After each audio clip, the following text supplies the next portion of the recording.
Why is it so hard to let go of a romantic relationship? It feels painful and you wish it to end once and for all, but feel helpless to do so. Sounds familiar? Stick till the end of the video and I'll discuss in detail about trauma bonding and why it feels excruciating to let go of someone that you have loved in a romantic relationship. Merhaba guys and welcome back to the channel. This is Yakin Skandar. Those of you who are new here, I'm a psychotherapist and a research scholar currently based in Istanbul, Turkey. As a therapist, I'm often reached out by young people on my social media for therapy appointments or with all the questions, and a huge amount of those questions actually are about failed relationships or how to overcome or come out of relationships that are really not working or have become toxic or abusive. And unfortunately, in some of the societies, talking openly about relationships, it's still frowned upon and is looked down upon. So it's still a taboo, which actually leads to further mental torment, and it gives abusers more power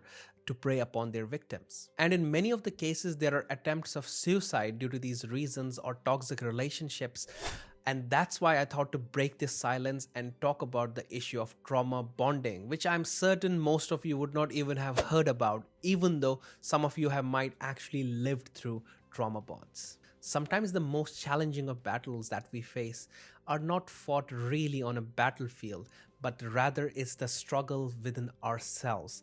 And one such struggle is overcoming a trauma bond. Now, you may ask the question of what is trauma bonding? What does it really mean? So a trauma bond is an intense emotional relationship which is formed with a toxic person or an abuser. It is a phenomenon in which the victim, which most probably is a female, finds it really difficult to walk away from an abusive or a toxic relationship.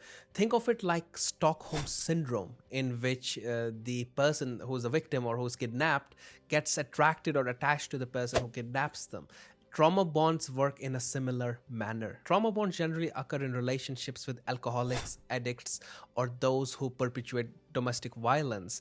And people who are in such relationships often come from traumatic childhoods. Other types of situations in which trauma bonds are common could be cult-like organizations or religious cults. It can also be found in kidnapping, hostage situations, or closed families in which incest and child abuse happens. In a trauma bond, the victim really feels like a hostage, just like in the Stockholm syndrome, and the victims can find themselves manipulated emotionally, verbally, physically by the abuser. Dr. Patrick Kahn calls these destructive attachments as betrayal bonds in his book. And he says that these trauma bonds can occur, of course, in romantic relationships most of the time, but also in friendships, work environments, or even in families. In his book, he has also mentioned the symptoms of how you know that you might be in a trauma bond. So if you're wondering that you might have a trauma bond with your partner, make sure that you check out these following symptoms. Number 1, obsessing about people who have hurt you, even though they may be long gone. Number 2, continuing to seek contact with people who you know for sure will cause you more harm than good. Number 3, going overboard to do favors to people or help people that you know for sure will cause you harm. Number 4, continuing to be a team member, trying to make things work when you know that the other person or your partner is destructive to you. Number 5, continuing attempts to please people even though you know that it's harmful for you and those people are using you. Number 6, trusting people again and again, those who you know for sure are unreliable. And number 7, being unable to walk away from relationships that you know you should be walking away from. So if you feel any of these symptoms in your relationship, it might be a time to think about if you might actually be having a trauma bond with your partner. Now, the other question that you may ask is, why do we develop trauma bonds? Or oftentimes when we see abusive relationships, we wonder, why doesn't this person just break it off and go away from this relationship? I guess that's easier said than done.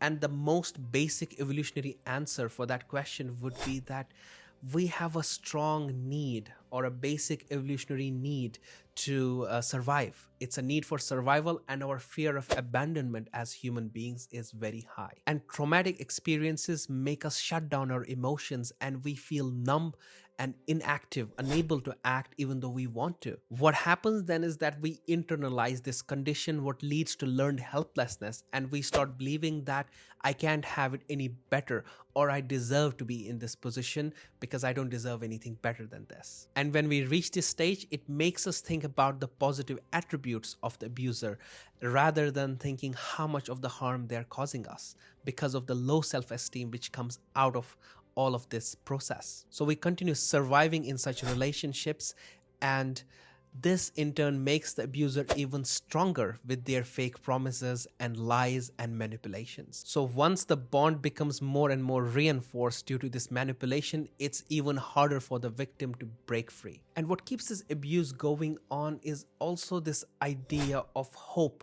or promise that the partner who is abusive or toxic might change, and this hope or promise keeps this pain lingering, and it gives more leverage to the abuser. Victims fall prey to this manipulation because they are willing to do anything for this payoff, because it's very rare to get. You see, many of the people who are narcissists or who are psychopaths, they can do well with the opposite gender or in relationships.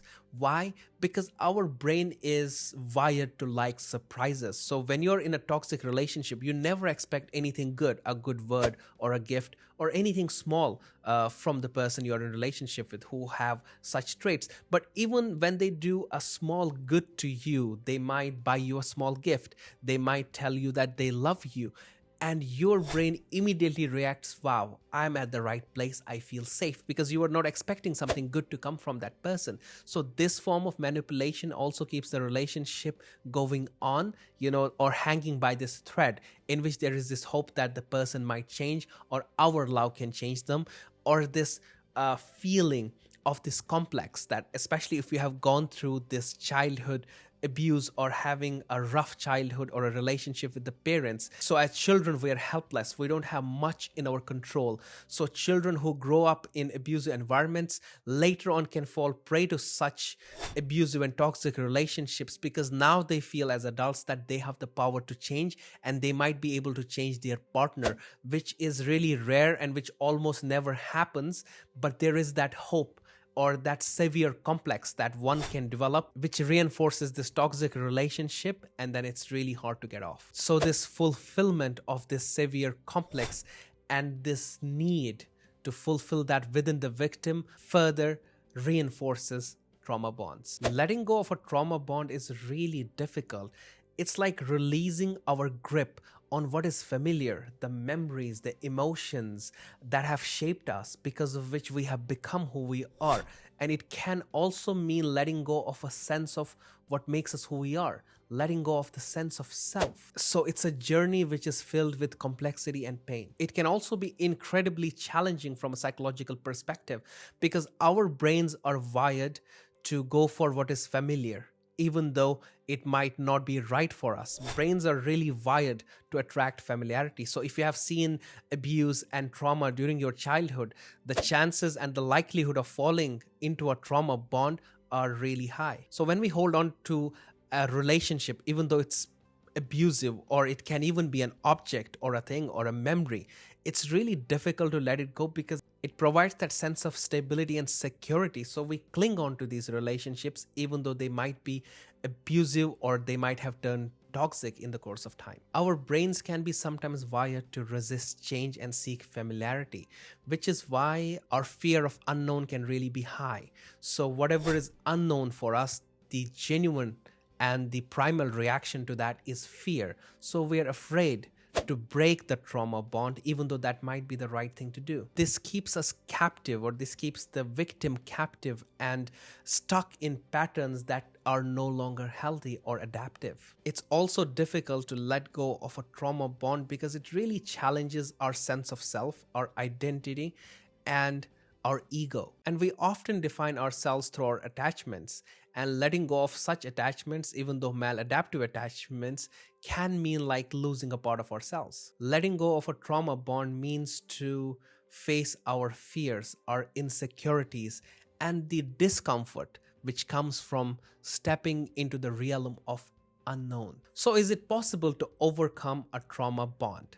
Of course, it is possible to overcome a trauma bond, and trauma bonds are commonplace. It actually happens more often than we think. It's rampant in abusive relationships. So remember that you're not alone.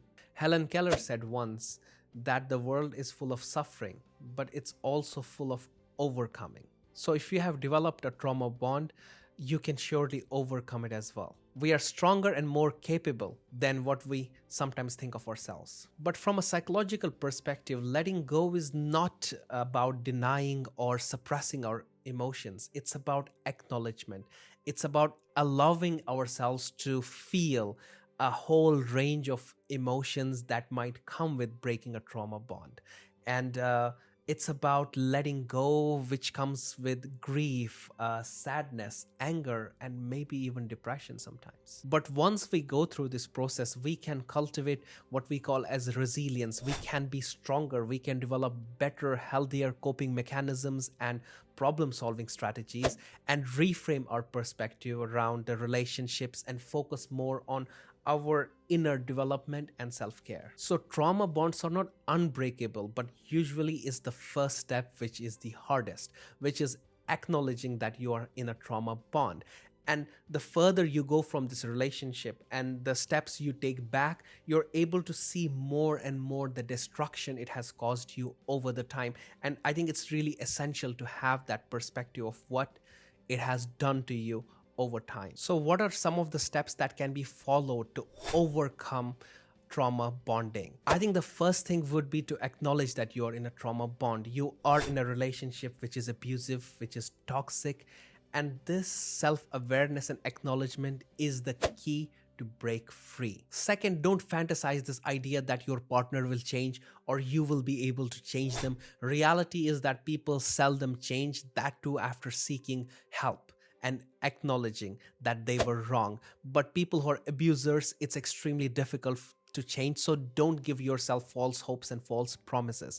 If something isn't going right, acknowledge it and try to come out of it. Third thing that you can do is self-care. Because in abusive relationships, we lose that sense of self, that you are important too, you matter. So having self-compassion, trying to find out things that you love, not just giving love to the other person, but also acknowledging the fact that you also deserve the love, the respect, and all the other things that you want to give to others. You deserve them as well. So finding yourself worthy of these things is a good start. So practicing self-care, it could be in spending time with yourself, asking yourself what you love to do, what you love to eat. Do you love going out, doing some meditation, or taking out time to do things that you have always loved? That can be a good start of validating and acknowledging yourself. Fourthly, write down a journal. I mean, journaling is a key activity that I recommend for all my clients in psychotherapy. I will actually make another video about the benefits of journaling. You can start writing down about your feelings, about what do you feel, and reframing this perspective that if you're feeling very negative about yourself, start writing with positive affirmations, right? I'm strong. And then write an example of how you have showed strength in the past. And if you have done it in the past, you can still do it. Or whatever has happened to myself, I'm more than this. And I won't hold myself responsible for the mistakes of other people. So when you start with prompts like these and start filling them in by whatever you did in the day and having a more positive view of yourself, that helps a long way. Remember, the sole aim of the abuser or your abusive partner is to manipulate you and get power and control over you. But once you disarm them, once you know their game, and once you tell them that you know what they are up to, it really disarms them, and it also leads to end of the internal confusion that you might be having. To break free, it's really essential to understand the underlying intentions of the abuser. Once you do that, it's the right time to come out. And even though the process might be slow, but it has to start somewhere.